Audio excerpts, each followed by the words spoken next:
해병대에서 진급을 앞둔 조카를 보기 위해 등산복을 입고 조카의 부대로 간 여군 최초 3스타 해병대 사령관 여성이 그 부대의 비리와 부패를 알게 되면서 모두를 개박살 내면서 바로 잡는 이야기입니다.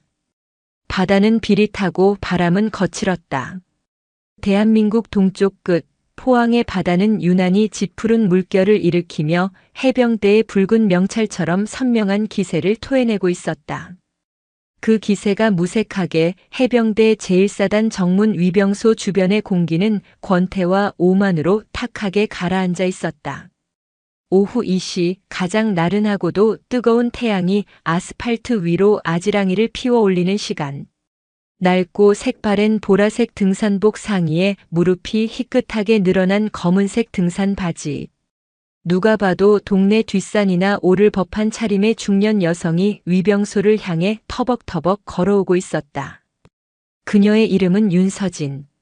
하지만 지금 그녀는 그저 조카 면회 온 이모일 뿐이었다. 위병소 근무자는 총기보다 스마트폰에 더 익숙해 보이는 박상병이었다. 삐딱하게 선 자세로 힐끗 윤서진을 아래 위로 훑었다. 그의 눈에는 경계심 대신 노골적인 귀찮음과 경멸이 어렸다. 어디 오셨습니까? 목소리마저 건조하고 무례했다. 마치 길가의 돌멩이에게 묻는 듯한 투였다. 수고 많으십니다. 여기 김아준 중사님 면회 아니 진급 심사 참관 때문에 방문했습니다. 사전에 연락드렸는데요. 윤서진은 온화하지만 지친 기색이 역력한 목소리로 답했다. 그녀의 등에는 땀으로 얼룩진 낡은 배낭이 매달려 있었고 손에는 작은 보온병이 들려 있었다. 영락없는 시골 이모의 모습이었다. 박상병은 코웃음을 쳤다. 진급 심사 참관?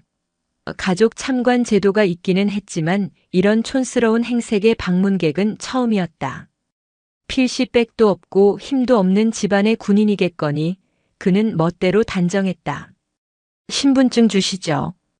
그는 건네받은 신분증을 확인하는 둥 마는 둥 하더니 방문 기록을 뒤적였다. 김아준 중사 가족 윤서진. 이름은 있었다. 하지만 그의 태도는 조금도 바뀌지 않았다. 오히려 더 노골적으로 그녀를 무시하기 시작했다. 아주머니. 여긴 시장 바닥이 아닙니다. 군사 중요 시설이에요. 옷차림이 그게 뭡니까? 옷차림이 문제라도 되나요? 윤서진의 눈빛이 순간 서늘하게 빛났다가 사라졌다. 박상병은 그 찰나의 변화를 인지하지 못했다. 문제되죠. 부대 위신이라는 게 있는데 멀리서 보면 무슨 잡상인인 줄 알겠네.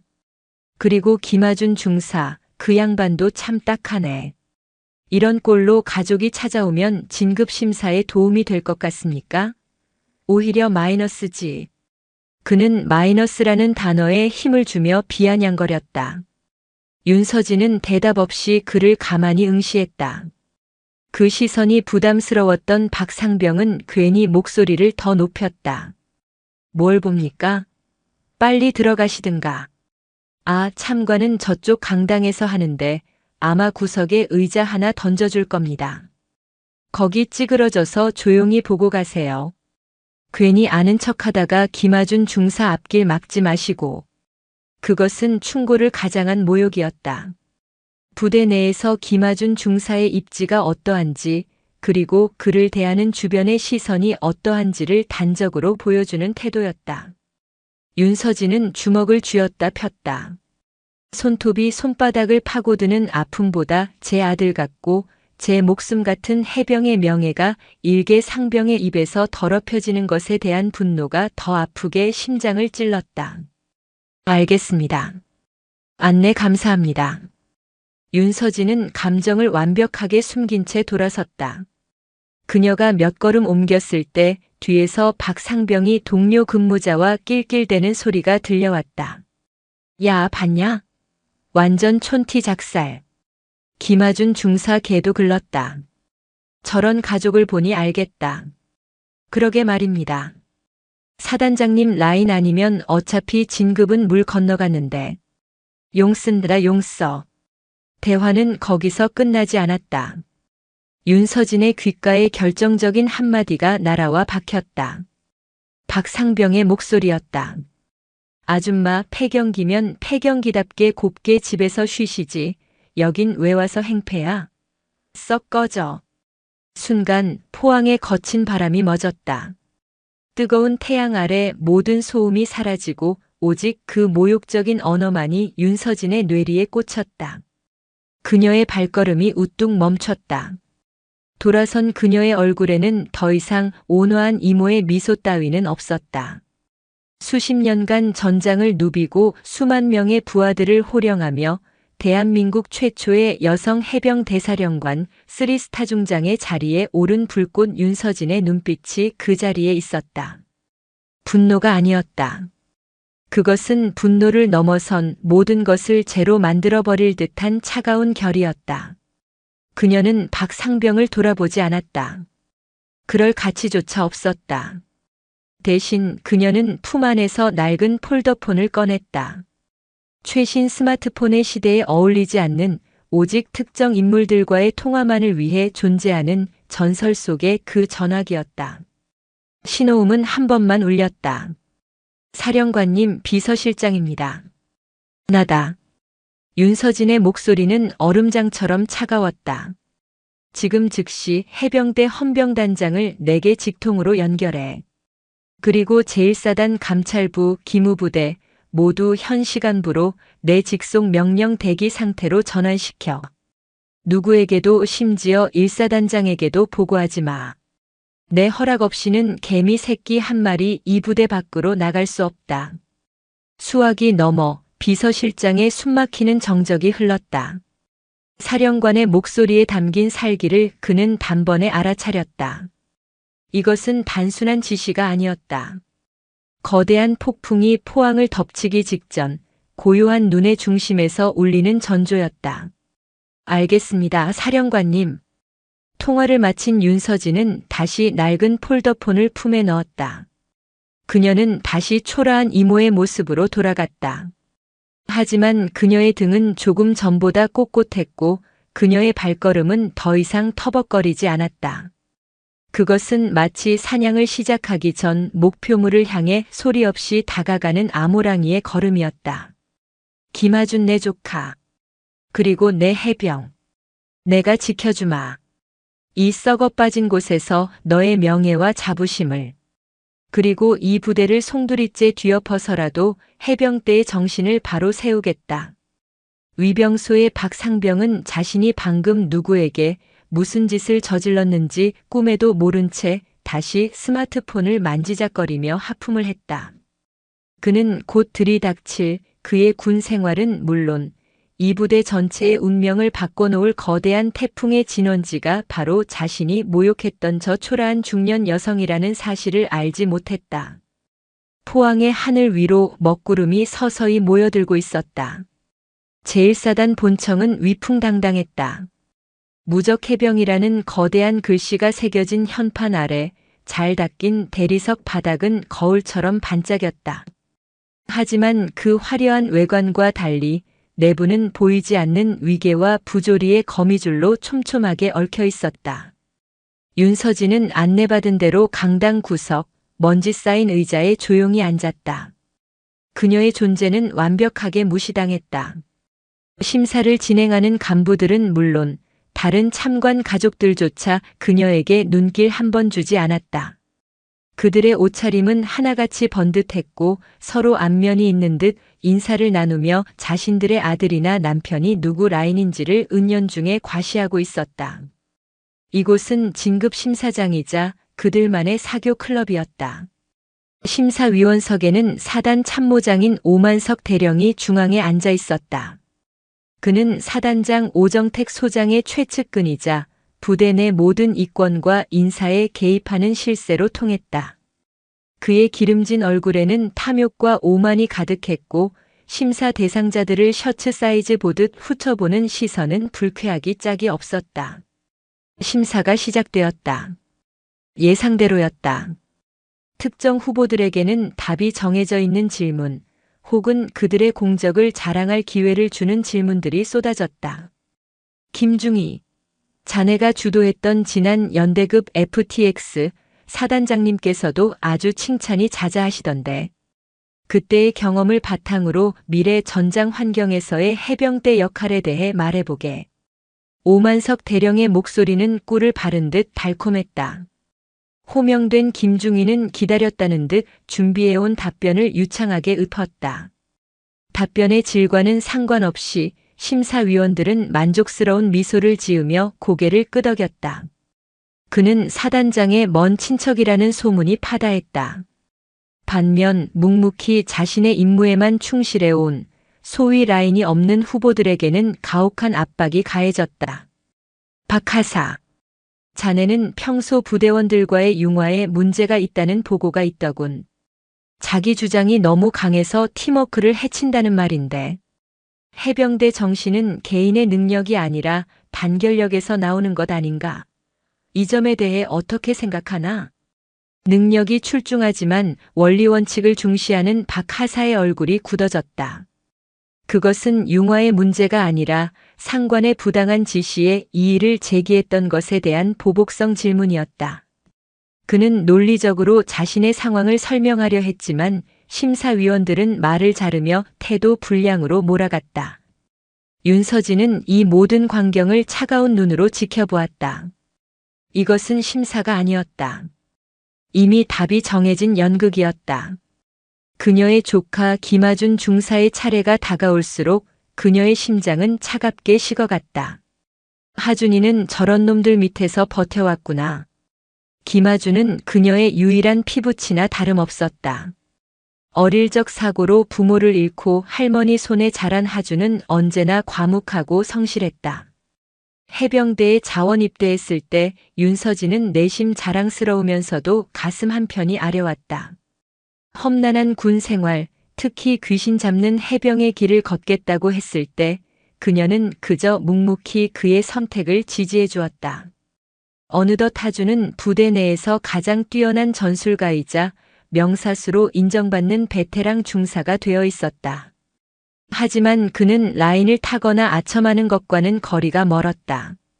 오직 자신의 실력과 땀으로 승부하는 옛날 방식의 군인이었다. 그리고 바로 그 점이 이 썩은 조직에서는 가장 큰 결점이었다. 드디어 김하준의 이름이 호명되었다. 다음 김하준 중사. 강당의 공기가 미묘하게 바뀌었다. 몇몇 심사위원들의 얼굴에 지루함과 짜증이 스쳤다. 하준은 절도 있는 동작으로 단상 앞으로 나아가 우렁찬 목소리로 경례했다. 중사 김하준, 심사에 임하겠습니다. 필승. 그의 군복은 달았지만 빳빳하게 다려져 있었고 전투화는 흠집 하나 없이 광이 났다. 그의 눈빛은 긴장 속에서도 자신감으로 빛나고 있었다. 하지만 오만석 대령은 그의 그런 모습을 비웃기라도 하듯 서류를 뒤적이며 첫 질문을 던졌다. 김중사, 자네는 이번 심사 대상자 중 유일하게 지휘관 추천서에 특이사항이 기재되어 있더군. 융통성 부족 고지식함. 이게 무슨 뜻인가? 자네 상관이 왜 이런 평가를 내렸다고 생각하나? 노골적인 함정 질문이었다. 하준이 복무하는 부대의 대대장은 사단장의 직속 라인으로 온갖 편법과 부조리를 일삼는 인물이었다.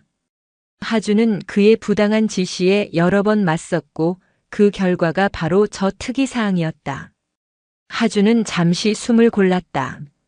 그리고 정면을 응시하며 또렷하게 대답했다. 제가 생각하는 군인의 융통성은 전장에 급변하는 상황 속에서 규정과 원칙을 바탕으로 최선의 결과를 도출하는 능력이라 생각합니다.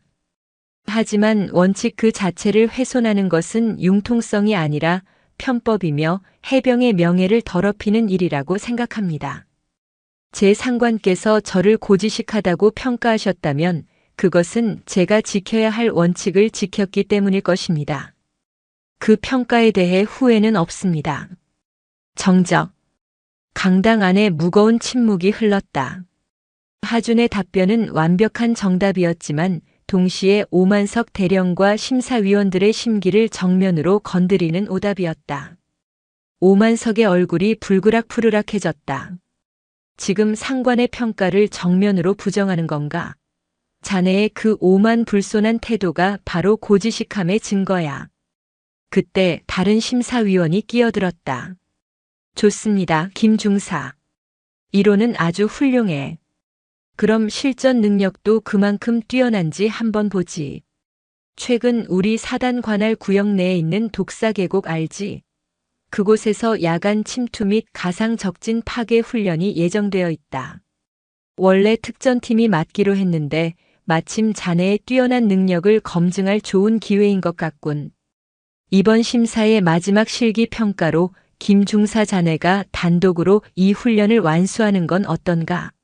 물론 성공하면 자네의 능력은 모두가 인정하게 되겠지. 강당이 술렁였다. 독사 계곡은 이름 그대로 험준한 지형과 예측 불가능한 기상 변화로 악명 높은 훈련 중 사고가 빈번하게 발생하는 죽음의 훈련장이었다. 베테랑 특전팀도 팀 단위로 움직이는 그곳을 단독으로, 그것도 야간에 침투하라는 것은 사실상 죽음의 구렁텅이로 밀어넣는 것과 다름없었다. 이것은 평가가 아니었다. 명백한 살이었다.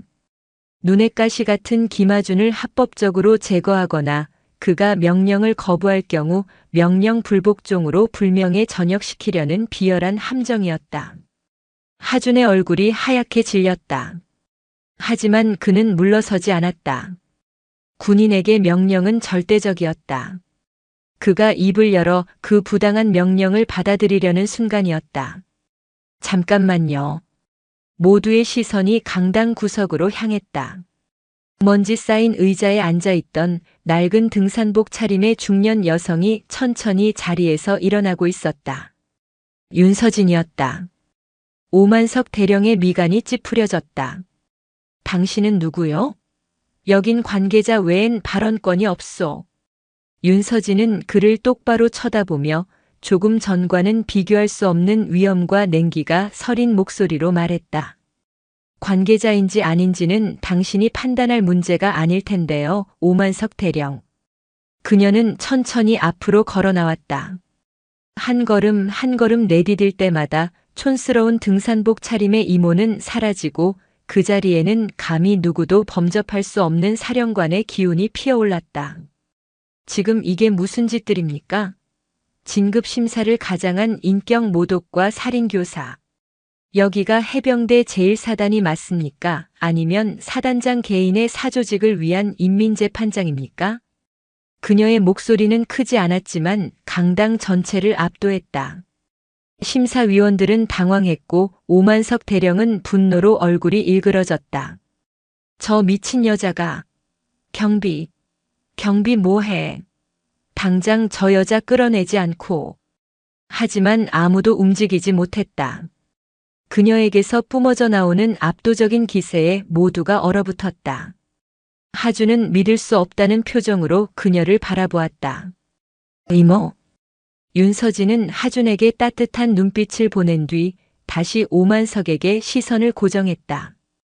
경비를 부를 필요는 없을 겁니다. 대신 당신들의 사단장을 부르는 게 좋을 겁니다. 아니, 부를 필요도 없겠군요. 내가 직접 갈 테니. 그녀는 말을 마친 뒤 강당 출입구를 향해 몸을 돌렸다. 지금부터 해병대 제1사단에 대한 전면 감찰을 실시한다. 이 시간부로 현장에 있는 모든 장교 및 부사관은 내 명령이 있을 때까지 계급장을 떼고 대기하도록. 특히 심사위원들은 전원 직위 해제 및 보직 대기 조치한다. 내가 뭔데? 오만석이 버럭 소리쳤다. 내까짓 아줌마가 뭔데 감히 해병대 대령에게 명령이야. 윤서진은 출입구 앞에서 잠시 멈춰서서 고개만 살짝 돌려 그를 바라보았다. 그녀의 눈빛은 칼날 같았고 목소리는 지옥의 심연처럼 깊고 차가웠다.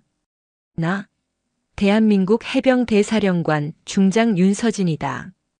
강당 안의 모든 공기가 얼어붙었다.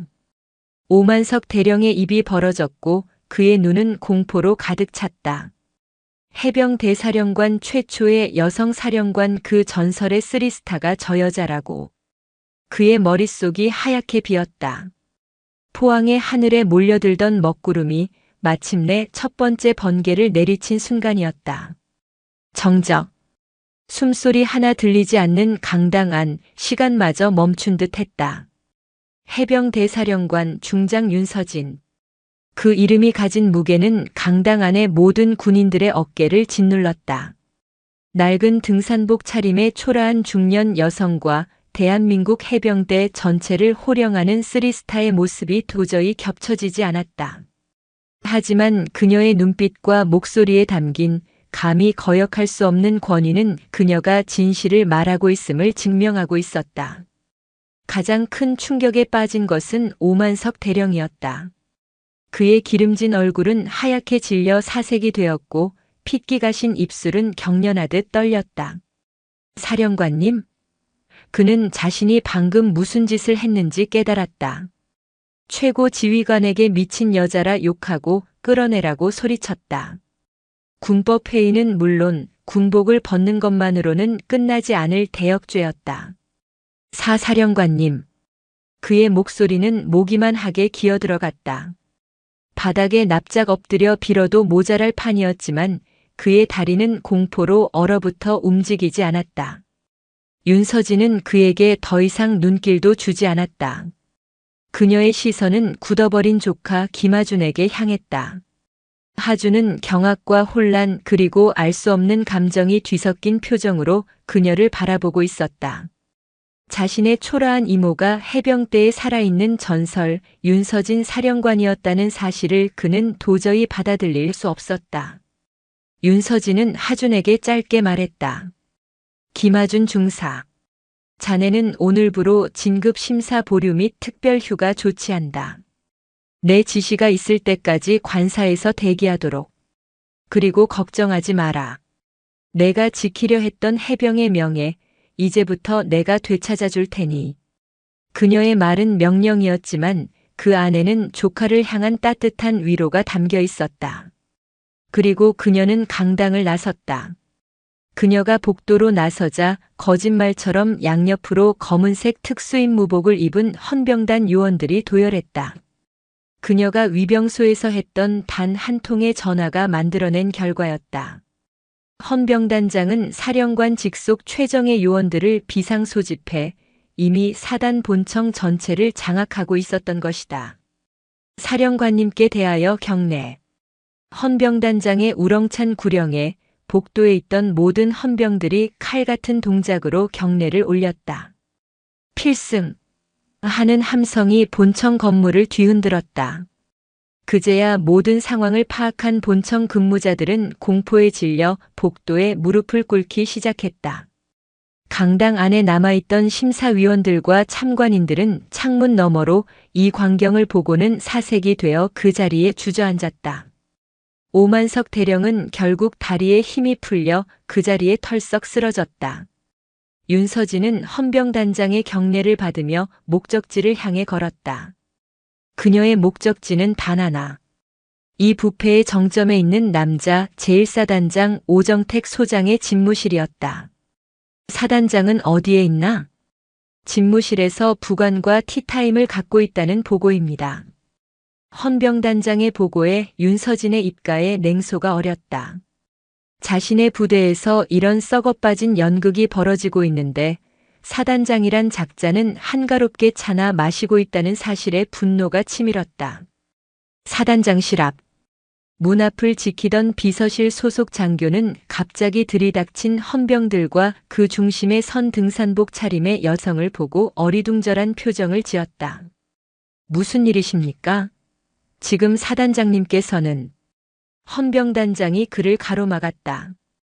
해병대사령관 윤서진 중장 각하의 방문이시다. 길을 비켜라. 사령관님? 비서 장교의 눈이 휘둥그레졌다. 그 역시 낡은 등산복과 쓰리스타의 계급을 연결시키지 못했다.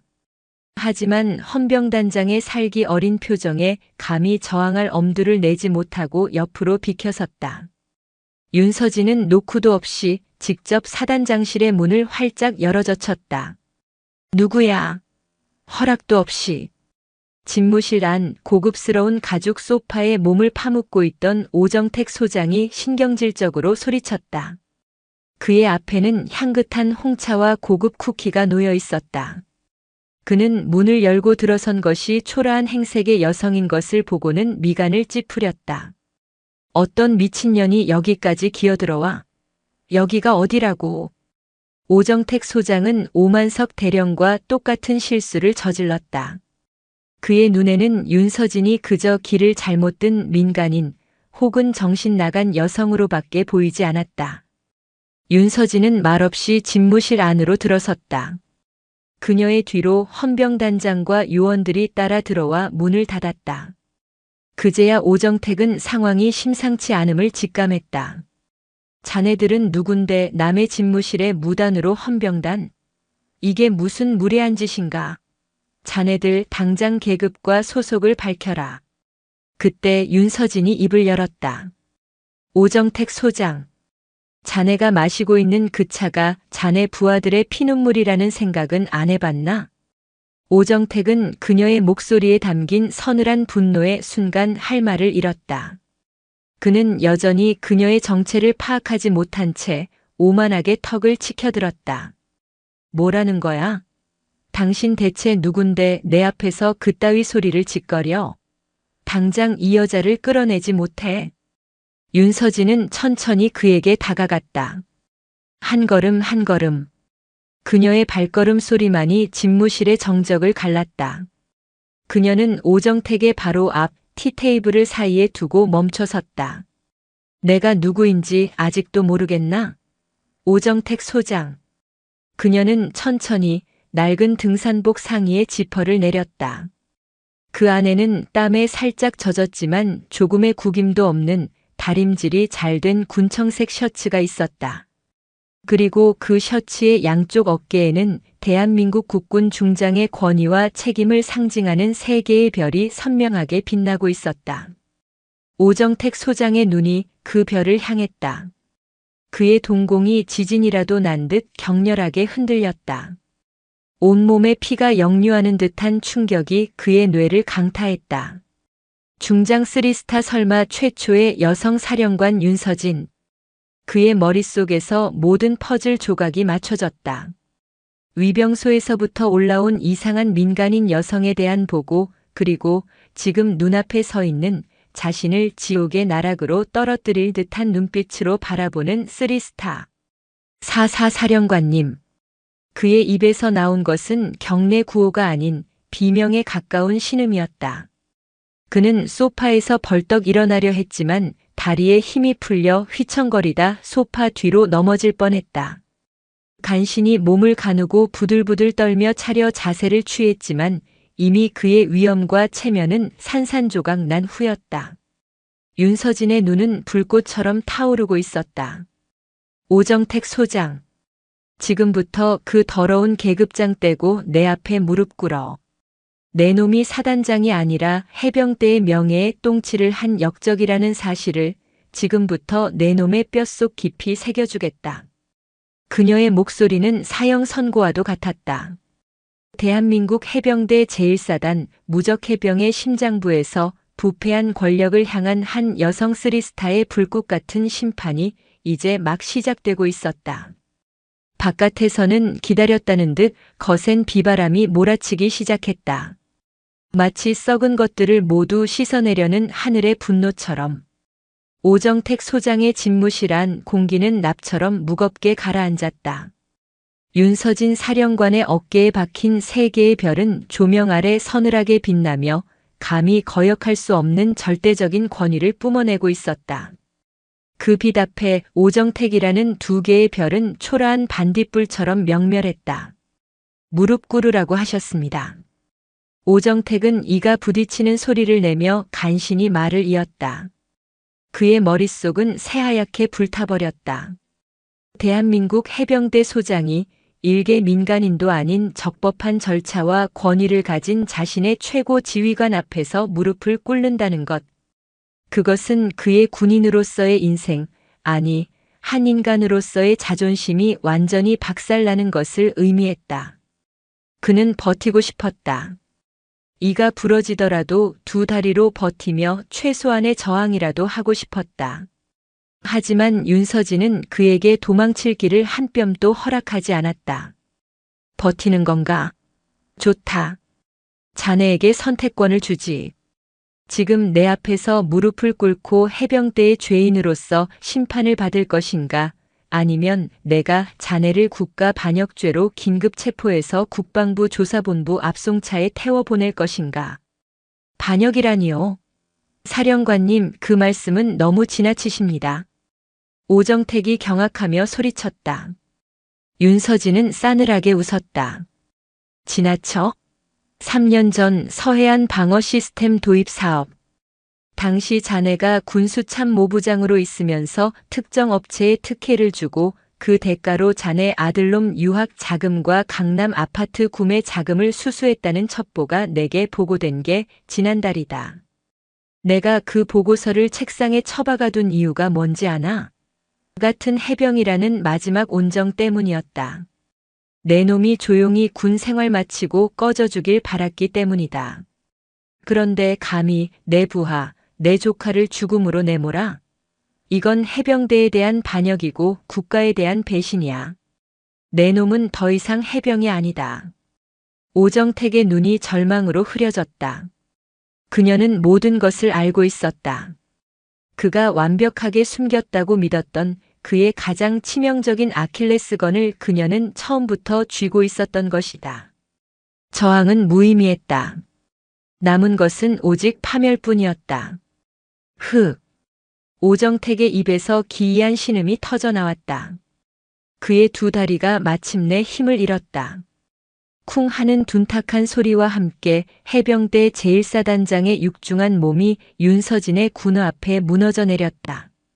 그의 무릎이 차가운 대리석 바닥에 닿는 순간 그의 30년 군 생활과 함께 쌓아 올린 모든 명예와 자존심이 먼지처럼 부서져 내렸다. 집무실 안에 있던 그의 부관과 헌병단 요원들은 차마 그 광경을 정면으로 보지 못하고 고개를 숙였다. 윤서진은 무릎 꿇은 오정택을 경멸스럽게 내려다보며 그의 자리를 가로질러 사단장 의자에 앉았다. 마치 원래 자신의 자리였던 것처럼. 헌병단장. 예, 사령관님.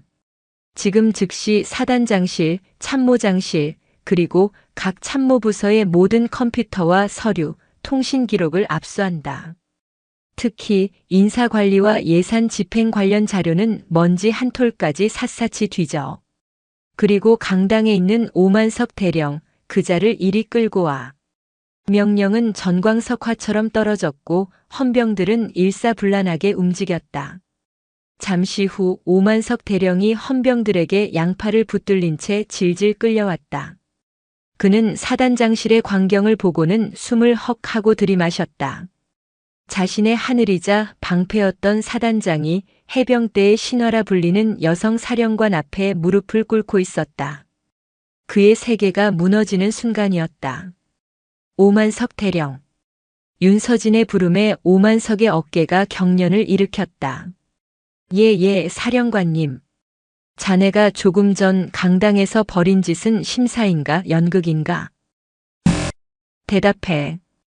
얼음 같은 목소리에 오만석은 온몸을 떨며 입을 열었다. 죄송합니다. 사단장님의 지시가 있었습니다. 그는 살아남기 위해 자신의 주군을 팔아넘겼다. 무릎 꿇고 있던 오정택의 어깨가 움찔했다. 지시? 어떤 지시였지?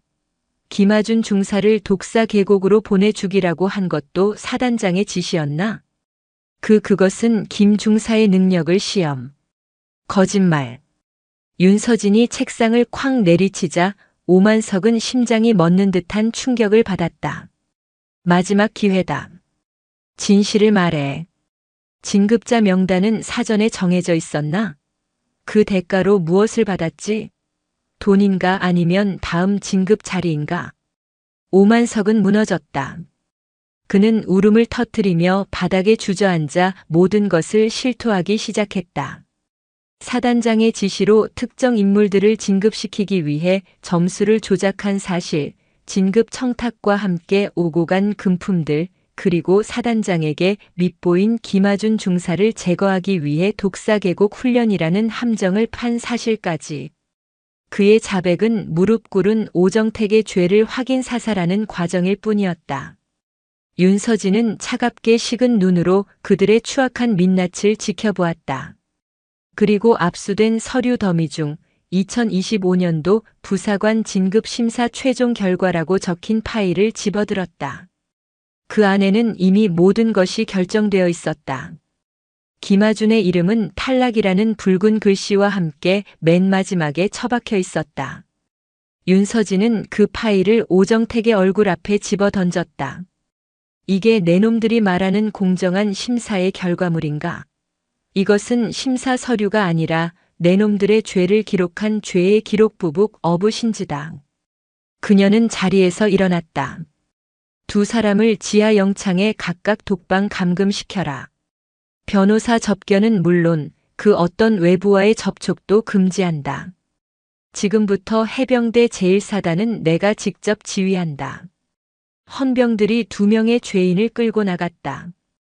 텅 빈 사단장실. 윤서진은 창가에 서서 밖을 내다보았다. 비바람이 더욱 거세지며 부패의 흔적을 씻어내려는 듯 창문을 두들기고 있었다. 이제 심판의 서막이 올랐을 뿐이었다. 이 거대한 태풍의 중심에서 그녀는 더욱 냉정하고 더욱 철저해져야 했다. 해병 대사령관의 비밀 감찰, 그리고 사단장과 참모장의 현장 체포 및 구금. 이 충격적인 소식은 전기의 스파크처럼 제1사단 전체로 퍼져나갔다. 처음에는 그저 뜬 소문으로 치부하던 장병들은 본청 주변에 삼엄하게 배치된 검은 특임복의 헌병들과 얼어붙은 간부들의 표정을 보고 사실임을 직감했다. 부대는 거대한 충격과 혼란에 휩싸였다. 생활관 막사 저녁 점호가 끝난 뒤였지만 누구 하나 잠들지 못했다. 병사들은 삼삼오오 모여 소곤거렸다. 야, 진짜래. 사단장님 잡혀갔대. 미쳤다. 누가 잡아갔는데? 해병 대사령관님이 직접 오셨다더라. 위장하고 등산복 입고 오셨는데 위병소에서 어떤 미친놈이 개무시하고 욕까지 했다는 거야. 헐, 그 새끼는 이제 인생 종친 거네. 근데 왜 오셨대? 김아준 중사님 진급 심사 때문에. 그거 다 짜고 치는 고스톱이었잖아. 사단장이 김 중사님 엿 먹이려고 죽음의 계곡으로 보내려다가 딱 걸린 거지. 김아준 중사와 함께 근무했던 한 병장이 말했다. 그는 평소 하준의 강직함과 능력을 존경해왔다. 그럴 줄 알았다. 하준 중사님만큼 실력 있는 분이 어딨다고. 맨날 썩어빠진 장교 나부랭이들한테 무시당하고 훈련이란 훈련은 제일 빡센 것만 골라 하시면서도 불평 한마디 없으셨는데 진짜 신이 있긴 있나 보다. 그들의 대화에는 두려움과 함께 억압되었던 정의가 실현될지도 모른다는 흥분과 기대감이 섞여 있었다. 부패한 간부들 아래서 신음하던 선량한 장병들에게 윤서진의 등장은 한 줄기 빛과도 같았다. 그 시각 파문의 진원지 중 하나였던 위병소는 폭풍전야의 고요함에 휩싸여 있었다. 박상병은 교대 시간이 지났음에도 돌아가지 못하고 안절부절 못하고 있었다. 본청에서 벌어진 소동은 어렴풋이 들었지만 설마 그것이 자신과 관련 있으리라고는 꿈에도 생각지 못했다. 그는 그저 운이 없다고 투덜거릴 뿐이었다. 그때 위병소 앞으로 지프 차량 한 대가 멈춰섰다. 차에서 내린 것은 해병대 헌병단 수사과장인 강철민 중령이었다. 그의 얼굴은 분노로 굳어 있었고 눈빛은 칼날처럼 날카로웠다. 박상병은 상대가 중령인 것을 보고는 황급히 경례를 붙였다. 필승, 수고 많으십니다. 강 중령은 그의 경례를 받지도 않고 싸늘하게 물었다. 내가 박상병인가? 예, 그렇습니다. 오늘 오후 이곳을 방문한 민간인 여성 한 분에게 내가 모욕적인 발언을 한 사실이 있는가? 박상병의 심장이 쿵 하고 내려앉았다. 설마 그 아줌마 때문에? 하지만 그는 애써 태어난 척했다. 무슨 말씀이신지 잘 모르겠습니다. 저는 규정대로 방문객을 응대했을 뿐입니다. 강중령의 입꼬리가 비웃음으로 살짝 올라갔다. 그는 박상병에게 한 걸음 다가서며 나직하지만 온몸의 피를 얼어붙게 만드는 목소리로 말했다. 규정대로? 폐경기면 곱게 집이나 가라는 게 해병대 방문객 응대 규정이었나? 내 놈이 오늘 감히 누구에게 그런 망언을 짓거렸는지 아직도 모르겠나? 강중령의 눈빛에서 살기를 읽은 박상병은 그제야 무언가 단단히 잘못되었음을 깨달았다. 그분이 누구시기에 내 놈이 섬기고 내 놈이 목숨 바쳐 지켜야 할 대한민국 해병대의 최고 지휘관, 해병대사령관 윤서진 중장 각하시다. 이 버러지 같은 놈아. 강중령의 호통은 천둥처럼 박상병의 고막을 찢었다. 사령관님? 박상병의 눈앞이 하얘졌다. 자신이 촌티 난다고 비웃고 폐경기 운운하며 모욕했던 그 아줌마가 3스타 사령관이었다는 사실이 그의 뇌를 마비시켰다. 다리가 풀리고 호흡이 가빠왔다. 상관 모욕죄, 직무태만, 군위신 실추. 내 놈은 오늘부로 끝이다. 당장 이놈 체포해서 헌병대 영창에 쳐넣어. 헌병들이 달려들어 저항하는 박상병의 양팔을 꺾어 제압했다. 으악, 잘못했습니다. 살려주십시오. 그의 비명은 처절했지만 그 누구의 동정도 사지 못했다. 그의 체포 소식은 사령관의 분노를 상징하는 사건이 되어 순식간에 부대 전체에 알려졌고 장병들에게는 통쾌함을, 부패한 간부들에게는 극심한 공포를 안겨주었다. 한편 모든 사건의 중심에 있는 김아준 중사는 관사에서 망연자실한 채 앉아 있었다. 착하고 때로는 힘없어 보이기까지 했던 자신의 이모가 해병대를 호령하는 사령관이라는 사실. 그리고 그 이모가 자신 때문에 이 거대한 폭풍을 일으켰다는 사실이 그를 무겁게 짓눌렀다. 자부심과 함께 이모에게 엄청난 누를 끼쳤다는 죄책감이 밀려왔다. 그때 누군가 현관문을 두드렸다. 문을 열자 사령관 비서실 소속의 젊은 장교가 서 있었다. 김아준 중사님이십니까? 사령관님께서 보내신 분입니다. 장교는 정중하게 경례를 한 뒤 작은 상자 하나를 내밀었다.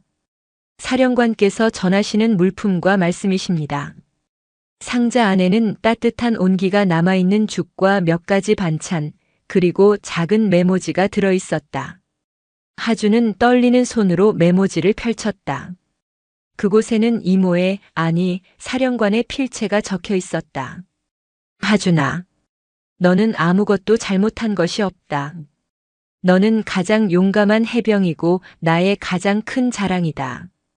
지금은 모든 것을 잊고 푹 쉬어라. 정의는 반드시 승리한다. 그리고 그 과정을 내가 증명해 보이겠다. 메모지를 읽어내려가는 하준의 눈에서 뜨거운 눈물이 흘러내렸다. 그것은 서러움의 눈물이 아니었다. 자신을 믿어주는 단 한 사람, 자신의 명예를 되찾아주기 위해 거대한 적과 맞서 싸우는 이모에 대한 감사와 존경의 눈물이었다.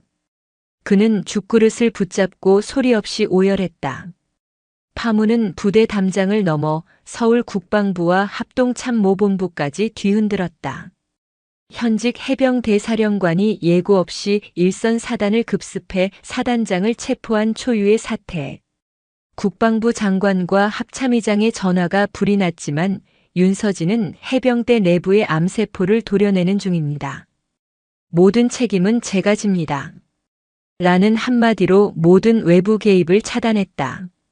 대한민국 군 전체가 포항의 작은 사단을 향해 숨을 죽이고 있었다. 윤서진이라는 이름의 태풍이 어디까지 뻗어나갈지 아무도 예측할 수 없었다. 폭풍우가 휩쓸고 간 다음 날 아침 제1사단은 겉으로는 평온을 되찾은 듯 보였다. 하지만 그 고요함 아래에는 팽팽한 긴장감이 흐르고 있었다. 윤서진 사령관은 사단장실을 임시 지휘통제실로 삼고 밤샘 조사를 통해 압수한 방대한 자료들을 분석했다. 그녀의 책상 위 가장 위에 놓인 파일은 독사계곡 특별훈련 계획안이었다. A사 용지 몇 장으로 이루어진 조악한 계획안.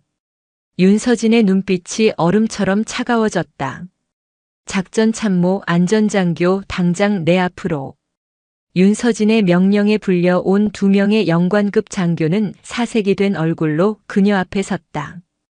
그들은 모두 오정택 사단장의 사람들이었다. 이 계획안 누가 작성했나? 제가 초안을 잡았습니다. 작전 참모가 떨리는 목소리로 대답했다. 단독 침투 야간 작전, 비상 보급 루트 전무 긴급 퇴출 계획 부재. 이게 훈련 계획안인가 아니면 살인 계획서인가? 독사 계곡의 지형적 위험성과 기상 변동성은 해병이라면 누구나 아는 상식이다. 그런데 안전 대책이 고작 개인의 극복 의지 한 줄이야? 여기서 죽어나간 우리 해병들이 몇 명인지 알고는 있나? 윤서진의 목소리는 조용했지만 그 안에 담긴 분노는 두 장교의 심장을 꿰뚫었다. 안전장교가 울먹이며 입을 열었다. 죄송합니다, 사령관님. 사단장님께서 김아준 중사를 재기불능으로 만들라고 어떤 사고가 나도 괜찮으니 무조건 밀어붙이라고 지시하셨습니다. 결국 모든 것이 사단장 오정택의 개인적인 원한과 복수심에서 비롯된 범죄였음이 드러났다. 윤서진은 두 장교를 즉시 직위 해제하고 헌병대로 이첩시켰다. 이제 남은 것은 이 모든 죄악의 정점, 오정택을 심판하는 일이었다. 헌병대 지하 조사실. 모든 계급장이 제거된 군복을 입은 오정택이 초췌한 모습으로 앉아 있었다. 밤사이 그는 10년은 늙어 보였다. 윤서진은 녹음기와 서류 몇 장만을 들고 그의 맞은편에 앉았다. 마지막으로 묻겠다, 오정택. 내가 왜 그토록 김아준 중사를 증오했지? 단순히 내 라인이 아니라는 이유만으로는 설명이 부족해. 분명 다른 이유가 있을 텐데. 오정택은 한동안 입을 닫고 있었다. 하지만 윤서진의 꿰뚫어보는 듯한 시선 앞에서 그는 더 이상 버틸 수 없었다. 그의 입에서 마침내 추악한 진실이 흘러나왔다. 제 아들 때문입니다. 그의 아들 역시 해병대 장교로 복무 중이었다. 작년 연대 전술 훈련 때였습니다. 제 아들이 소대장으로 참가했는데 좌표 계산 착오로 아군 포격 유도 지점에 아군을 이동시키는 치명적인 실수를 저질렀습니다. 하마터면 아군 포격에 우리 병사들이 몰살당할 뻔한 아찔한 상황이었습니다. 그때 그 상황을 바로잡고 부상자 하나 없이 수습한 것이 바로 김아준이었습니다. 그리고 김아준은 그 사실을 규정대로 상부에 보고했습니다. 오정택의 목소리에 원망이 가득했다.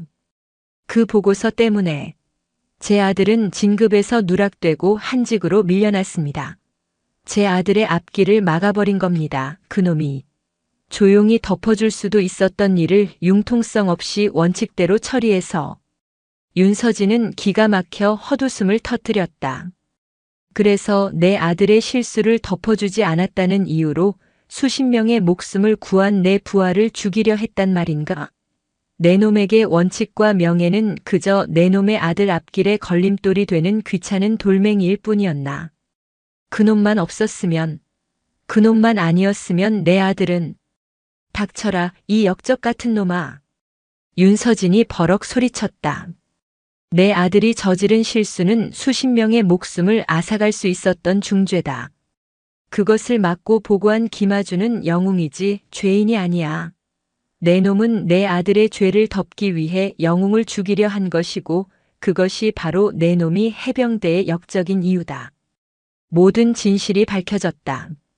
오정택의 범죄는 단순한 부패와 권력 남용을 넘어 사적인 원한을 위해 군의 근간을 뒤흔든 최악의 범죄였다. 그의 자백은 모두 녹음되고 기록되었다. 신문을 마친 윤서진은 조사실을 나왔다. 그녀는 비서실장에게 명령했다. 내일 오전 9시 정각. 제1사단 전 장교 및 부사관을 연병장에 집합시켜라. 단 한 명도 빠짐없이. 비서실장이 물었다. 사령관님 무엇을 하시렵니까? 윤서진은 비에 젖은 연병장을 내다보며 대답했다. 그녀의 목소리는 흔들림 없이 단호했다. 썩은 가지를 잘라냈으니 이제는 새로운 씨앗을 심어야지. 해병대가 무엇으로 살고 무엇을 위해 죽어야 하는지. 그 해병 정신이라는 것을 저들의 뼛속에 다시 한번 새겨줄 것이다. 그녀의 눈에는 이 부대를, 아니 대한민국 해병대 전체를 뿌리부터 개혁하려는 불꽃이 타오르고 있었다. 내일 아침 포항의 연병장에서 열릴 역사의 순간을 예고하고 있었다. 마침내 그녀의 목소리가 스피커를 통해 울려 퍼졌다. 조용했지만 강철 같은 힘이 실려 있었다. 나는 어제 이 부대의 한 사람의 이모로서, 한 사람의 평범한 국민으로서 방문했다. 그녀는 연극적인 수사나 감정적인 동요 없이 사실을 하나씩 쌓아 올리기 시작했다. 그리고 나는 보았다. 해병의 명예를 걸고 치러져야 할 진급 심사가 한 줌도 안 되는 부패한 권력자들을 위한 더러운 연극으로 전락한 것을. 나는 들었다. 자신의 신념을 지키는 해병에게 고지식하다는 낙인을 찍고 그를 죽음의 구렁텅이로 내모는 것을 능력 검증이라 포장하는 저들의 역겨운 목소리를. 연병장 곳곳에서 나직한 탄식이 터져나왔다. 오만석 대령의 심사에 참여했던 이들은 고개를 숙였다. 여러분에게 묻겠다. 해병은 무엇으로 사는가? 우리는 국가와 국민에게 충성하고 전우의 등을 믿고 싸우며 그 어떤 불의와도 타협하지 않는 정의와 자유를 위해 존재한다고 배웠다. 그런데 어제 이 사단은 어땠는가? 국가가 아닌 사단장 개인에게 충성하고 전우를 시기하고 모함하며 불의를 정의라 부르는 자들이 득세하는 거대한 오물의 집합소이지 않았나? 그녀의 목소리가 점차 높아졌다. 그것은 분노의 표출이 아니라 진실의 무게가 더해지는 소리였다. 전임 사단장 오정택은 자신의 아들이 저지른 과오를 덮어주지 않았다는 지극히 사적인 원한으로 수십 명의 목숨을 구한 영웅적인 부사관을 제거하려 했다. 독사 계곡은 훈련장이 아니라 그의 비열한 복수심이 만들어낸 처형장이었다. 이것이 여러분이 무적해병이라 자부하는 제1사단의 민낯이었다. 그녀는 오정택과 오만석을 비롯한 주동자들의 이름을 하나하나 호명하며 그들의 죄상을 만천하에 공개했다. 그것은 잔인할 정도의 공개적인 심판이었다. 더 이상 그들은 존경받는 지휘관이 아니라 군의 명예를 더럽힌 범죄자일 뿐이었다. 하지만 나는 이 썩은 땅에서도 희망을 보았다. 부당한 압력 앞에서 자신의 소신을 굽히지 않은 한 해병의 꼿꼿한 눈빛을 보았다. 권력자의 편에 서기를 거부하고 묵묵히 자신의 땀을 믿는 수많은 정직한 해병들이 있음을 나는 안다. 바로 여러분들이 이 해병대를 지탱하는 진정한 주춧돌이다. 그녀는 연병장을 둘러보며 말을 이었다. 오늘부로 오정택 소장의 지휘 아래 이루어진 모든 인사평가는 전면 무효를 선언한다. 모든 진급과 보직은 원점에서 오직 능력과 실적, 그리고 동료들의 평가에 의해서만 재검토될 것이다. 아첨꾼과 기회주의자가 아닌 진정한 해병이 인정받는 시스템을 내가 책임지고 만들겠다. 그녀는 숨을 한 번 고르고 마지막 선언을 했다. 그리고 이 시간부로 해병대 제1사단의 지휘권은 해병대 내에서 가장 강직하고 청렴한 지휘관으로 이름 높은 강민철 소장에게 위임한다. 강 소장은 오늘부터 사단장 대리로서 나와 함께 이 부대의 모든 부조리를 뿌리 뽑고 새로운 1사단을 재건할 것이다. 그녀의 말이 끝나자 단상 옆에 도열해 있던 한 장군이 앞으로 나섰다. 불곰 같은 인상에 눈빛만으로도 전장을 압도할 듯한 기세를 가진 강민철 소장이었다.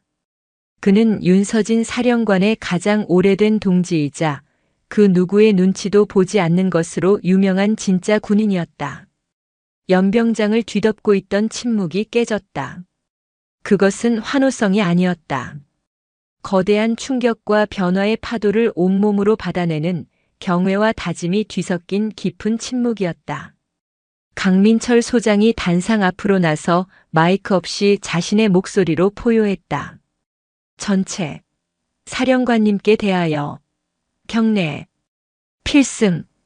수천 명의 해병들이 일사불란하게 경례를 올렸다. 그들의 동작과 함성은 이전과는 달랐다. 공포와 복종이 아닌 진정한 존경과 새로운 시작에 대한 결의가 담겨 있었다. 포항의 푸른 하늘 아래 심판의 연병장에서 해병대는 죽은 정신을 제로 털어내고 새로운 불꽃으로 다시 태어나고 있었다. 연병장에서의 공개적인 심판이 끝난 후 제1사단은 거대한 변화의 소용돌이에 휩싸였다. 그 중심에서 김하준 중사는 사령관의 호출을 받고 옛 사단장실로 향하고 있었다. 그는 가장 깨끗하게 달인 어급 정복을 입었지만 그의 발걸음은 천근만근 무거웠다. 부대의 풍경은 하루아침에 달라져 있었다. 이전에는 그를 무시하거나 동정의 눈으로 보던 이들이 이제는 경외와 존경이 담긴 눈빛으로 멀리서 경례를 하거나 조용히 길을 비켜주었다. 그는 이 모든 변화가 낯설고 두려웠다. 사단장실 문 앞에 서자 비서실 장교가 문을 열어주었다. 안에는 윤서진 사령관과 새로운 사단장 대리인 강민철 소장이 그를 기다리고 있었다. 들어오게 김하준 중사. 강민철 소장의 굵직한 목소리에 하준은 절도 있는 동작으로 안으로 들어가 거수 경례를 했다. 중사 김하준. 부르셔서 왔습니다. 필승. 분위기는 지극히 공식적이었다. 강민철 소장은 서류 한 장을 들고 자리에서 일어났다. 김하준 중사. 어제 있었던 진급 심사는 해병 대사령관 직권으로 전면 무효가 되었음을 통보한다. 이에 사단 인사위원회는 자네의 지난 복무 기록, 전공, 다면 평가, 그리고 작년 연대 전술 훈련에서의 특출한 공적을 재심사했다. 강 소장은 잠시 하준을 바라보았다. 그의 무뚝뚝한 얼굴에 희미한 미소가 스쳤다. 위원회는 만장일치로 자네의 상사 진급을 의결했다. 또한 위험을 무릅쓰고 수십 명의 전우를 구한 공적을 기려 해병 대사령관 표창을 수여한다. 진심으로 축하하네, 김상사. 김상사. 그 한마디에 하준의 눈시울이 뜨거워졌다.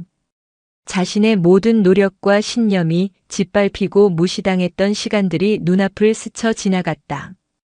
그는 목이 메어 대답도 제대로 하지 못했다. 강민철 소장은 하준의 어깨를 두어 번 두드려준 뒤 윤서진 사령관에게 눈짓을 보냈다. 사령관님, 저는 잠시 처리할 일이 있어서 이만 나가보겠습니다. 그는 두 사람만의 시간을 만들어주기 위해 조용히 집무실을 나갔다. 집무실에 단둘이 남게 되자 무겁던 공기가 조금은 부드러워졌다. 하지만 하준은 여전히 고개를 들지 못했다. 그가 간신히 입을 열었다. 이모.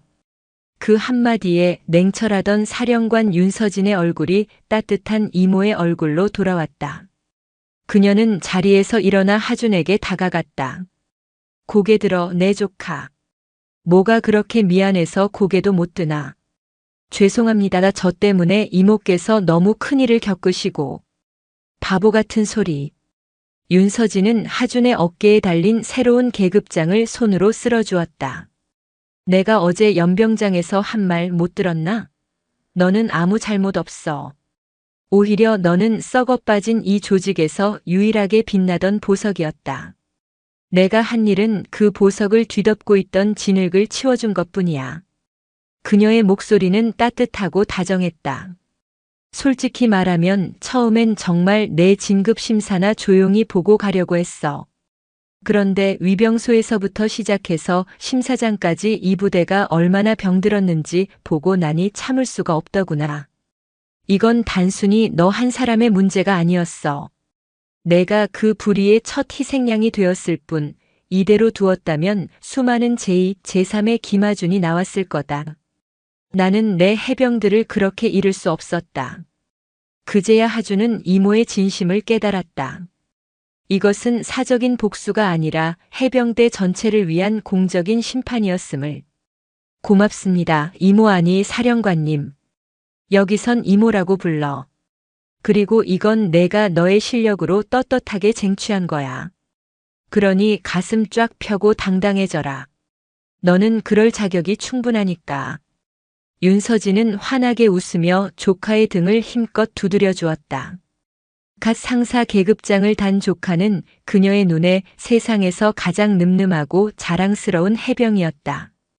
개인적인 목표는 완수되었다. 이제 남은 것은 이 개혁의 불씨를 해병대 전체로 퍼뜨리는 더 큰 싸움이었다. 윤서진의 포항 심판은 대한민국군 전체를 뒤흔드는 거대한 파장을 일으켰다. 처음에는 그녀의 독단적인 행동에 우려를 표하던 국방부와 청와대도 철혈의 여장군, 부패를 심판하다라는 식의 언론 보도와 함께 국민들의 폭발적인 지지가 쏟아지자 이내 입장을 바꿨다.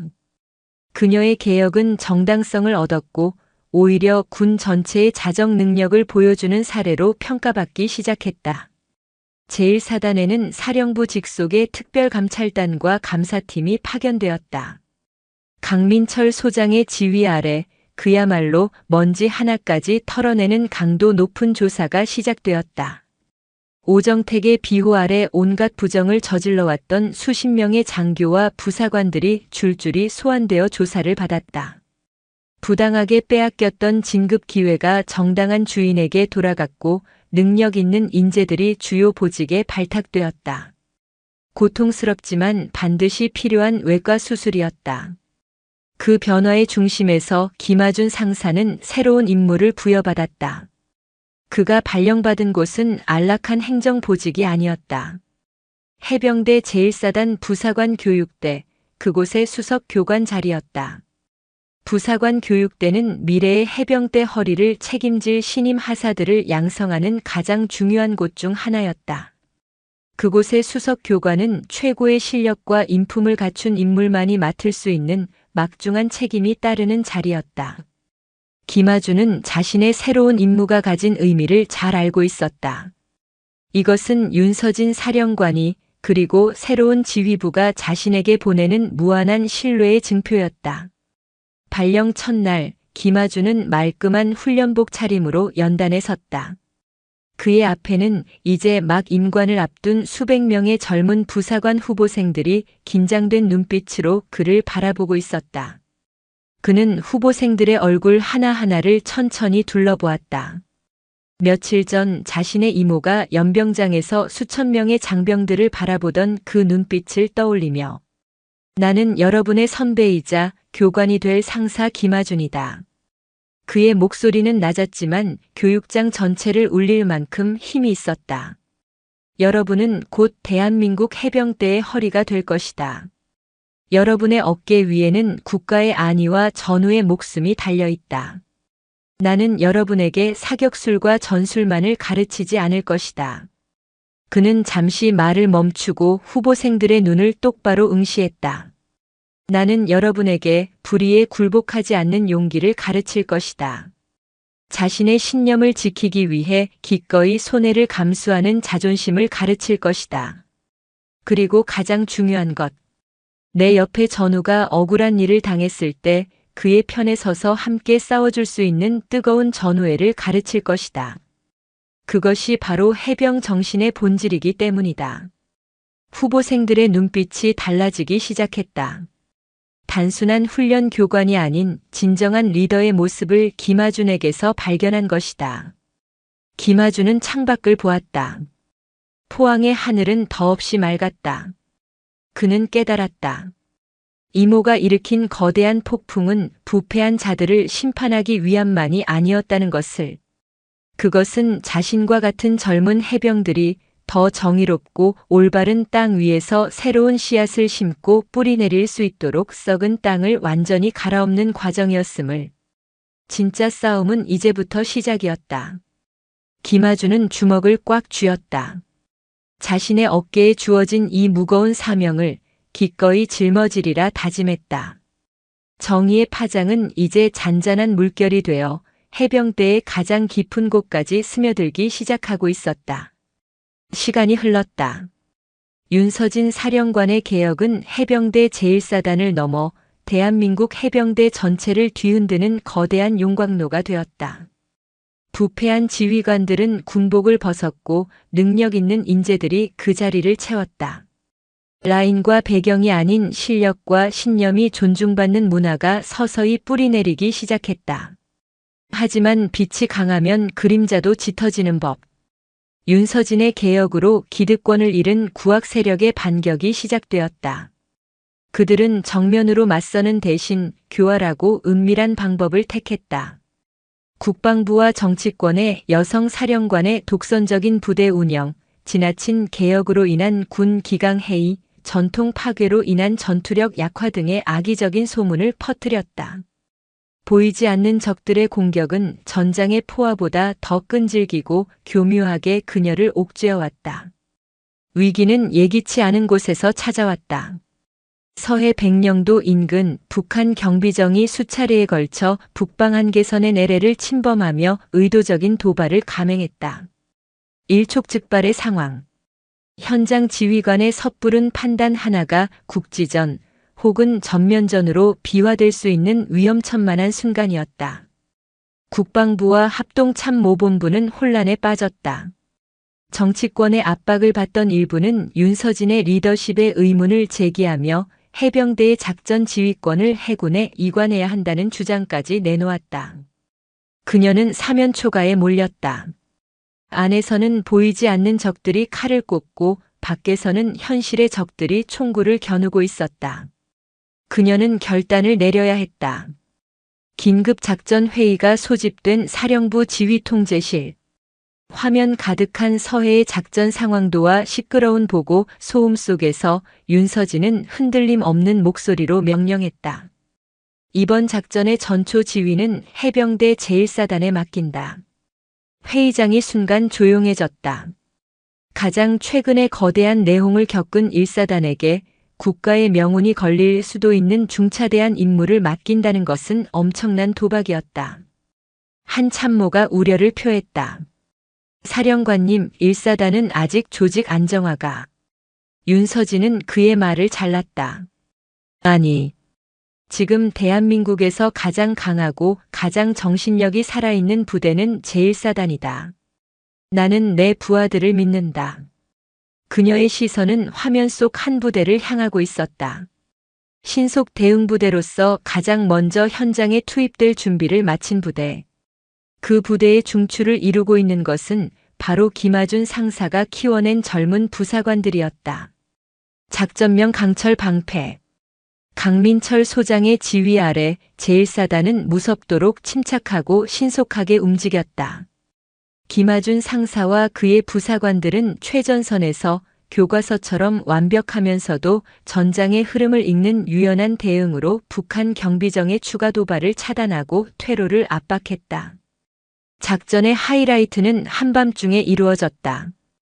김하준이 이끄는 소수 정예팀이 고속단정으로 은밀하게 우회 기동하여 도발의 주축이었던 북한 경비정의 바로 뒤를 점하는 데 성공한 것이다.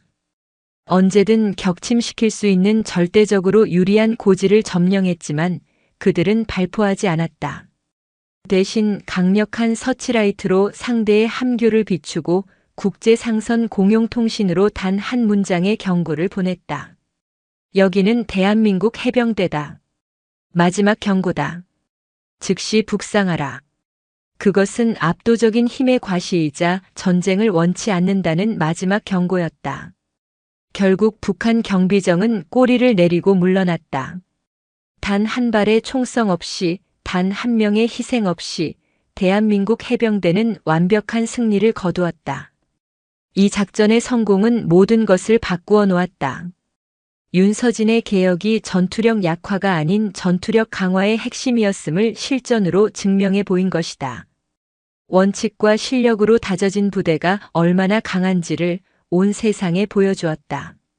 그녀를 흔들던 모든 정치적 공격과 음해는 힘을 잃고 사라졌다.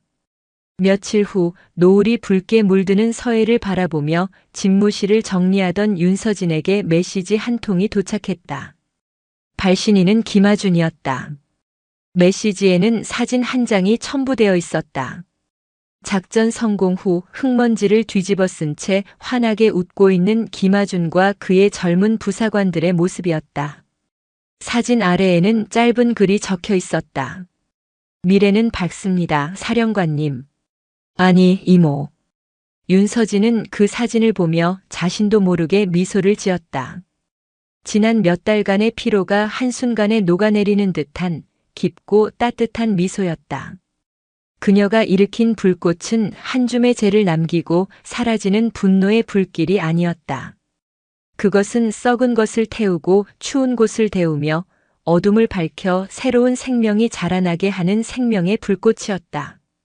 이제 그 불꽃은 김아준과 같은 젊은 해병들의 가슴 속에서 더 크고 뜨겁게 타오를 것이다. 윤서진은 창밖의 노을을 보며 나직이 은졸였다. 그래, 하준아. 미래는 밝다. 너희들이 있는 한. 대한민국 해병대의 진짜 전설은 이제 막 시작되고 있었다.